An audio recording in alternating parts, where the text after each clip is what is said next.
একদিন তার ছোট ছেলে আর ছোট বৌমা তাদের বাড়িতে আসে।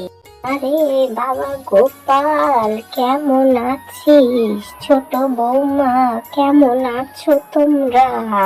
তোমাদের কথা তো খুব মনে পড়ে। হ্যাঁ মা, আমরা তো ভালো আছি। তোমরা সবাই কেমন আছো?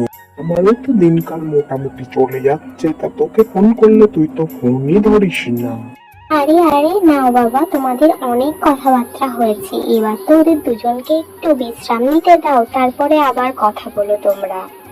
হ্যাঁ বৌমা, তুমি ঠিকই বলেছ, যাও ওদের ঘরে নিয়ে যাও, ওরা একটু বিশ্রাম নিয়ে নি। হ্যাঁ মা, আপনি ঠিকই বলেছেন, আসলে অনেক সকালে বেরিয়েছি তো ওই জন্য একটু টায়ার্ড হয়ে পড়েছিলাম, ফ্রেশ হলে একটু ভালো লাগবে।